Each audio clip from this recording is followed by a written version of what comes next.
Welcome dear रॉकर्ट्स, कैसे हैं आप सभी। आज हम देखने वाले हैं हिरकनी। दोस्तों, ये मूवी एक ऐसी जाबाज औरत की है जो अपने बेटे की जान बचाने के लिए एक भेड़िए से लड़ पड़ी थी। मूवी की शुरुआत में हम वीर छत्रपति शिवाजी महाराज के किले को देखते हैं और जब किले में शाम के समय तोपें चलती है तो किले के सारे दरवाजे बंद होने लगते हैं और तभी हम हिरकनी नाम की एक औरत को देखते हैं और हिरकनी अपनी जान लगा के वहाँ किले के दरवाजे की ओर भाग रही होती है। लेकिन आखिर में जब हिरकनी दरवाजे तक पहुँचती है तो दरवाजा बंद हो जाता है। और दोस्तों, अब आप सोच रहे होंगे कि आखिर हिरकनी उस दरवाजे की ओर क्यों भाग रही थी, तो इसका जवाब आपको मूवी में आगे पता चल जाएगा। अब हम छत्रपति शिवाजी महाराज को देखते हैं और वीर शिवाजी महाराज का राज्य अभिषेक होने वाला होता है। इसी वजह से गांव के सभी लोग अंदर से काफी ज्यादा खुश भी होते हैं और हर तरफ शिवाजी महाराज का परचम लहरा रहा होता है और साथ ही साथ किले में सभी लोग शिवाजी महाराज के राज्य अभिषेक की तैयारी कर रहे होते हैं। तभी सभी गांव वाले मिलकर शिवाजी महाराज को देखने जा रहे होते हैं क्योंकि शिवाजी महाराज की प्रजा उन्हें भगवान जैसा पूजती थी, जिसके बाद शिवाजी महाराज का राज्य अभिषेक हो जाता है। और दोस्तों, अब हम हिरकनी के पति जीवाजी राव को देखते हैं और जीवाजी राव शिवाजी महाराज के सेना में सिपाही था।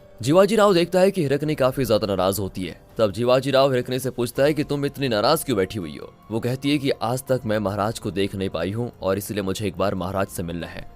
वो भी हिरकनी से वादा कर देता है कि एक दिन तुम्हें महाराज से मैं जरूर मिलाऊंगा और ये सुनकर वो अंदर से काफी ज्यादा खुश हो जाती है। हिरकनी और जीवाजी राव एक दूसरे से बहुत प्यार करते हैं और ऐसे उनको काफी समय गुजर जाता है। हिरकनी अपने परिवार को बहुत अच्छे से संभाल रही होती है और एक दिन उसका एक बेटा पैदा होता है। हिरकनी और जीवाजी अपने बेटे को देखकर बड़े खुश होते हैं और उनका बेटा ही उनके लिए सब कुछ यहाँ से हो जाता है।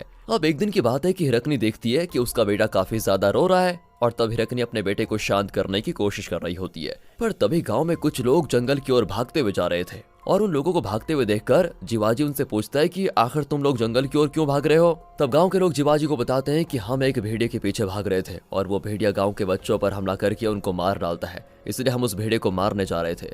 ये सुनकर जीवाजी अपने हाथ में कुल्हाड़ी लेकर उस भेड़िए को मारने के लिए जंगल की ओर भागता है। पर हिरकनी जीवाजी को रोकने की काफी कोशिश करती है, लेकिन जीवाजी उसकी बात नहीं मानता और भेड़िए को मारने के लिए जंगल की ओर चला जाता है। हिरकनी पूरा दिन जीवाजी की राह देखती है और साथ ही साथ हिरकनी को इस बात की टेंशन होती है कि कहीं भेड़िया जीवाजी को कोई नुकसान न पहुंचा दे। इसके बाद शाम के समय जीवाजी घर वापस आता है। वो देखता है कि हिरकनी उससे काफी ज्यादा नाराज है। तब जीवाजी उससे कहता है कि मैं उस भेड़िए को इसीलिए मारने गया था क्योंकि मुझे इस बात का डर था कि वो भेड़िया हमारे बच्चे को कोई नुकसान न पहुंचा दे और साथ ही साथ मैं एक सिपाही भी हूँ और इसलिए मुझे उस भेड़िए को अपने गांव से बाहर करना होगा, अपने गांव की रक्षा करनी होगी। और दोस्तों, आगे वो हिरकनी को उस भेड़िए को मारने की तरकीब बताता है और कहता है कि कभी तुम्हारे सामने अगर वो भेड़िया आ जाए तो तुम इस तरकीब से उस भेड़िए को मार सकती हो।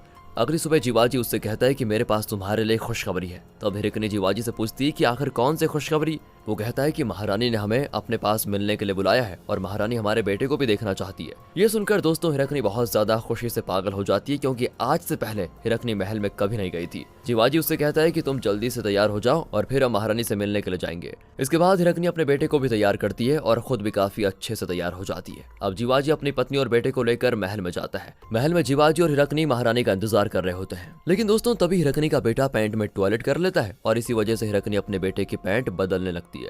लेकिन जब वो अपने बेटे की पैंट बदल रही होती है तभी वहां से छत्रपति शिवाजी महाराज गुजरते हैं और जब तक हिरकनी शिवाजी को देखती तब तक शिवाजी महाराज जा चुके थे और इस बार भी हिरकनी शिवाजी महाराज को देख नहीं पाई। आगे दिखाते हैं तो जीवाजी और हिरकनी महारानी से मिलते हैं। वहां महारानी उनके बेटे को आशीर्वाद देती है। साथ ही साथ महारानी उनसे कहती है कि तुम्हारा बेटा आगे चलकर एक बहुत बड़ा योद्धा बनेगा। पर जब महारानी हिरकनी के बेटे का नाम पूछती है तब हिरकनी उन्हें बताती है कि अभी तक हमने इसका नामकरण नहीं किया है। और दोस्तों, हिरकनी घर संभालने के साथ साथ किले में दूध भी भिजवाती थी और किले का एक रूल था कि शाम के समय जब तोपें चलती हैं तो किले के सारे दरवाजे बंद हो जाते हैं और उसके बाद किले का दरवाजा अगली सुबह ही खुलता है। और अगर कोई दरवाजे के बंद होने से पहले किले से बाहर नहीं जा पाता तो उसे पूरी रात किले के अंदर गुजारनी पड़ती है। एक दिन हिरकनी अपने बेटे के साथ किले में दूध लेकर वापस घर जा रही होती है, पर तभी रास्ते में हिरकनी की सहेली उसे कहती है मुझे चूड़ियां लेनी है और हम दरवाजे के बंद होने से पहले चूड़ियां लेकर आ जाएंगे। हिरकनी को इस बात का डर था कि वो लोग सही समय पर दरवाजे के बाहर पहुंच पाएंगे कि नहीं, क्योंकि अगर वो गए नहीं तो पूरी रात किले में बितानी पड़ेगी।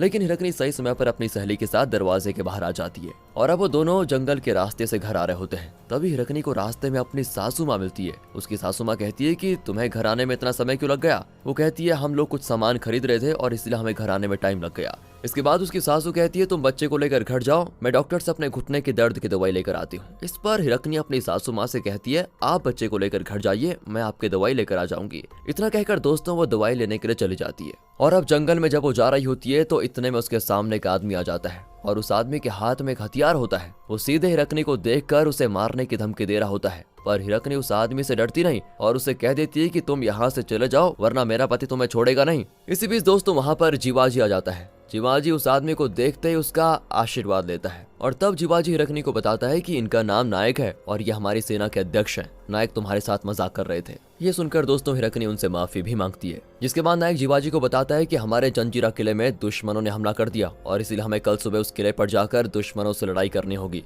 जीवाजी भी कह देता है कि ठीक है, हम लोग कल जरूर लड़ेंगे और हम ही जीतेंगे। अब रात के वक्त हिरकनी जीवाजी से कहती है आप कल लड़ाई में मत जाइए। जीवाजी कहता है कि मैं यहाँ रुकूंगा तो मेरी आत्मा शर्म से मर जाएगी, क्योंकि ऐसे मुश्किल समय में अगर मैं अपने कर्तव्य से दूर भागूंगा तो मुझे अच्छा नहीं लगेगा। हिरकनी दोस्तों चाहकर भी जीवाजी को रोक नहीं पाती। अगली सुबह जीवाजी हिरकनी और अपने बेटे से अलविदा लेकर किले चला जाता है। दूसरी ओर हिरकनी काफी अच्छे से अपने घर को संभाल रही होती है। एक रात की बात है, हिरकनी अपने बेटे को सुला रही होती है, तभी उसे घर के बाहर कुछ अजीब आवाजें आती है। हिरकनी को लगता है कि जीवाजी जंग से वापस आ गया है, इसीलिए वो जल्दी से बाहर आती है, लेकिन घर के बाहर हिरकनी को वही भेड़िया दिखाई देता है और भेड़िए को देखकर उसकी हालत खराब। जिसके बाद हिरकनी जल्दी से अपने घर में जाती है और घर अच्छे से बंद कर लेती है। अगले दिन की बात है, हिरकनी माता भवानी की पूजा करती है और माता से अपने परिवार की खुशहाली के लिए आशीर्वाद मांगती है। और दोस्तों जब वो किले से दूध पहुंचाकर घर आ रही होती है तब उसकी सहेली बताती है कि आज पता है तुम्हें, महल में बहुत बड़ा त्योहार है और इसीलिए हमें आज महल के अंदर भी दूध पहुंचाना है। ये सुनकर हिरकनी काफी ज्यादा खुश हो जाती है।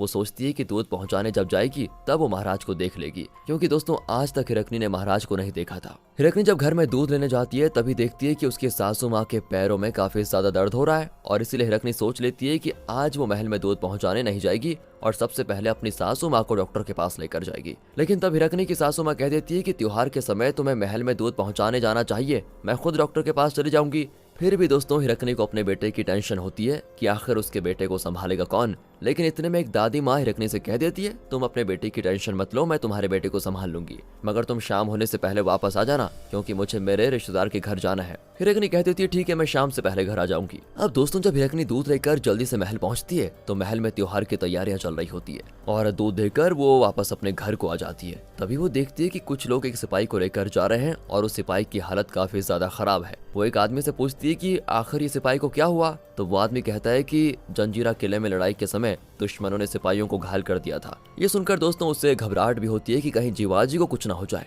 और इसीलिए हिरकनी भागते हुए उस सिपाही को देखने जाती है। वहाँ उसे पता चलता है कि ये सिपाही जीवाजी राव नहीं है। तब वो माता से दुआ मांगती है कि जीवाजी जैसे भी हैं बिल्कुल सही सलामत रहें। अब दोस्तों इसके बाद हिरकनी जल्दी से किले के दरवाजे की तरफ भागने लगती है, लेकिन तभी किले की तोपें चलती है और दरवाजा बंद होने लग जाता है। फिर जब तक हिरकनी दरवाजे तक पहुंचती उससे पहले दरवाजा बंद हो जाता है और आज उसको किले के अंदर ही रहना पड़ेगा। अब जिसके बाद वो वापस सिपाही से कहती है कृपा करके आप लोग मुझे दरवाजे के बाहर जाने दीजिए ना, क्योंकि बच्चा घर में अकेला है। लेकिन सिपाही हिरकनी की बात नहीं मानते और उसे कह देते हैं कि अब दरवाजा तो अगली सुबह ही खुलेगा। उसके बाद दोस्तों वो हिरकनी को किले के धर्मशाला में लेकर जाते हैं और वहाँ हिरकनी बैठे बैठे अपने बेटे के बारे में सोच रही होती है। हिरकनी को इस बात का डर भी होता है कि कहीं वो भेड़िया उसके बेटे को मार न डाले और इसी वजह से वो सोच लेती है कि वो कैसे भी करके किले से बाहर जाकर ही रहेगी। तभी एक आदमी हिरकनी को बताता है कि किले के पश्चिम यानी वेस्ट दिशा में एक बड़ी सी खाई है और सिर्फ वही एक रास्ता है जहाँ पे कोई सिपाही नहीं रहता, लेकिन उस तरफ से नीचे जाना बड़ा मुश्किल है और खाई को ऊपर से देखने पर तो लोगों को चक्कर आ जाते हैं। पर उस समय दोस्तों हिरकनी को सिर्फ अपना बेटा दिख रहा था